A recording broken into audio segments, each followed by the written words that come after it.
Let's talk about the weather. Everybody wants to know what's going to happen next, and hey, hope everybody made it through the night okay. It's been a bit of a wild ride. Meteorologist Cedric Haynes is in right now to tell us more. Hey, Cedric. Hey there, guys. Yeah, we definitely had some very active weather overnight and this morning. A lot of howling winds, a lot of heavy rainfall. In fact, many places picked up 1 to 3 inches of rain along with those strong wind gusts out there. But here's the good news. As we look at the radar, that cold front is now pushing to the east of us. So all the severe weather, the heavy rain, the wind is now pushing into the Carolinas over towards Virginia, where we're seeing lots of that activity. But notice we've got the southwesterly winds here giving us a little bit of a break from all of the activity. But I do want to show you what's going off towards the west, because this large, powerful storm system here with all these strong winds here has a cold side of the system, and that's what's going to be slowly rotating in as we go throughout this evening and as we go into tonight. And that's going to allow for some of these isolated rain showers you see developing over western Kentucky and western Tennessee to eventually flip into some rain and snow showers during the overnight hours. Again,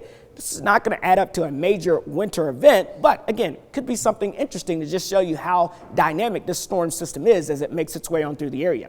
Let's take a look at those wind speeds out there right now, because of the sustained winds right now in Chattanooga at 25 miles per hour, 22 in Dayton, 23 in Athens, and we have those winds sustained at about 19 to 20 miles per hour in Fort Payne as well. Those are the sustained winds, but we're seeing gusts close to 40 miles per hour right now in Chattanooga. Wind gusts still in that 25 to 30 mile per hour range all across parts of the Tennessee Valley. So it's still very windy despite the rain and storms pushing off to the east, and it will stay windy throughout the afternoon. But now the winds will start to pull in some of that colder air. So just to keep you updated, we do still have those wind alerts that are in effect pretty much across the entire Tennessee Valley as we go throughout tonight, as well as we're going to continue to see those winds remaining on the gusty side.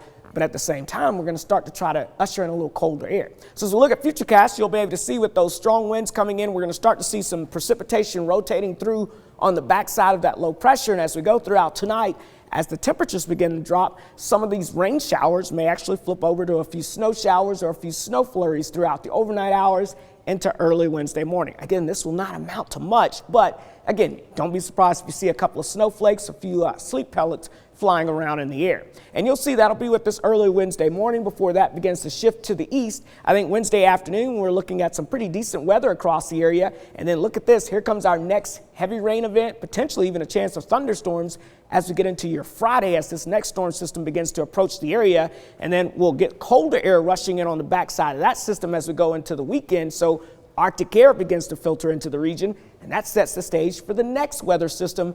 And that one, we could be on that rain-snow line or a wintry mix line as we get into the beginning of next week. So we've got lots of ups and downs in this forecast and lots of changes heading our way. So make sure you kind of stay focused and stay tuned.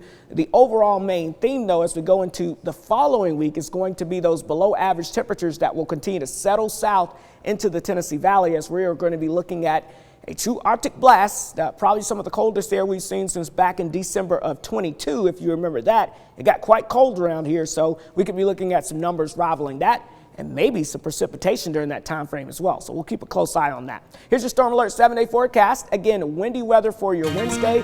Don't be surprised tonight heading into early tomorrow morning, a few flurries or snow showers out there, but otherwise we dried out for Wednesday. Thursday, we're back in the mid to upper 50s, and then Friday, our next chance of rain and thunderstorms, followed by colder weather for the weekend, and then all eyes will be on next week. Not talking about a spring-like pattern, maybe more of a wintry-like pattern even in the valley. So stay tuned, guys.